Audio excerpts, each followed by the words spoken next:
Hello student, मैं सोनवीर सिंह आज आपके लिए एक महत्वपूर्ण सूचना लेके आया हूँ और एक मोटिवेशन टाइप का भी है जो मैं आप सभी को देना चाहता हूँ कि डिप्लोमा के बाद आप लोग को क्या करना चाहिए, किस फील्ड में जाना चाहिए और क्या क्या आप कर सकते हैं। पहला है इलेक्ट्रिकल डिप्लोमा के बाद आप पहला ऑप्शन जो खुलता है वो बीटेक है। अगर आप फर्दर स्टडीज़ करना चाहते हैं, बीटेक फिर उसके बाद एमटेक देन पीएचडी या टीचिंग फील्ड्स में जाना चाहते हैं तो बीटेक कर सकते हैं, फिर उसके बाद एमटेक और पीएचडी।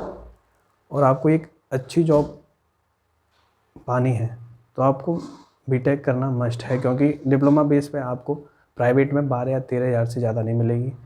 और ना जो कंपनियां आ रही हैं गवर्नमेंट पॉलिटेक्निक्स में वो आपको 12 या 13 हज़ार ही दे पा रही हैं, इससे ज़्यादा वो दे नहीं पा रही हैं। अगर आपको किसी और रिसोर्स के थ्रू कहीं जॉब लगती है तो वो आपको लगभग 30 हज़ार पे दे सकते हैं, इससे आगे इससे ज़्यादा कोई कंपनी देती नहीं।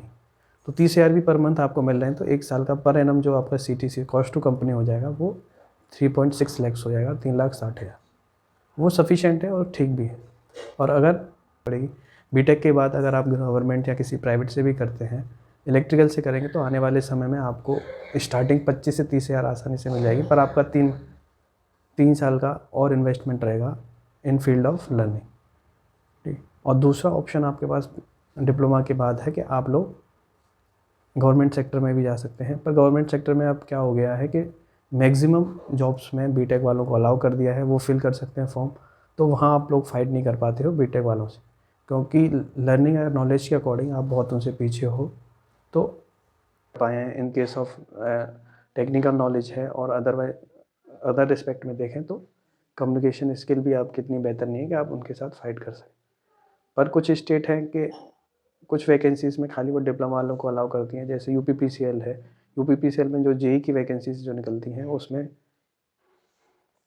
खाली आपको डिप्लोमा वालों को ही परमिशन दी जाती है अप्लाई करने की।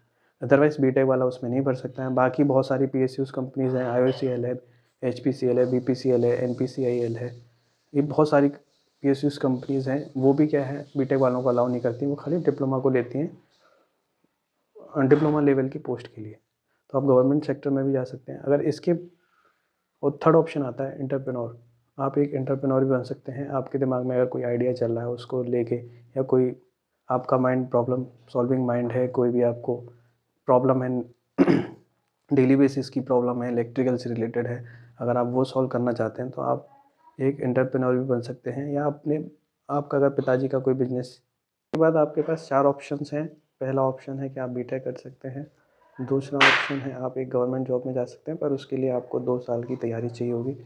वो आप किसी भी मोड के थ्रू ले सकते हैं, ऑफलाइन कोचिंग ले सकते हैं, या ऑनलाइन कोचिंग्स भी आजकल बहुत हैं, सस्ते रेट्स में आपको ऑफ ऑनलाइन कोचिंग्स मिल जाएंगी। और अगर आपके पास आप अगर अपने आप पढ़ सकते हैं तो वो भी एक बेस्ट चीज़ है। बाकी बहुत सारा कंटेंट यूट्यूब पे डला हुआ है, उसकी हेल्प ले सकते हैं। बाकी अपने सीनियर्स की हेल्प ले सकते हैं, उसके थ्रू आप ऑफलाइन बिना कोचिंग के भी आप गवर्नमेंट जॉब पा सकते हैं। ऐसा नहीं है कि आपको कोचिंग करनी पड़ेगी। पर कोचिंग से होता ये है कि आप जो अपने आप पढ़ेंगे वो 1 साल जिसमें लग रहा है वो आपको कोचिंग वाले 2 या 3 महीने में पढ़ा देते हैं। उसके बाद आपकी प्रैक्टिस पे डिपेंड करता है कि आप कितने क्वेश्चंस एग्ज़ाम में सॉल्व कर पाएंगे कि नहीं। ये आपकी टोटली प्रैक्टिस पे डिपेंड करता है। अगर आपकी जितनी ज़्यादा प्रैक्टिस होगी उतने हाई चांसेस हैं आपके सिलेक्शन के।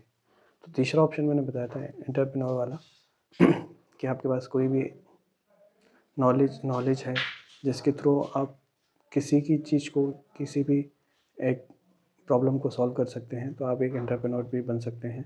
या आपके माइंड में कुछ नया क्रिएटिव है जो आप कर सकते हैं सोसाइटी के लिए, तो उसके थ्रू भी आप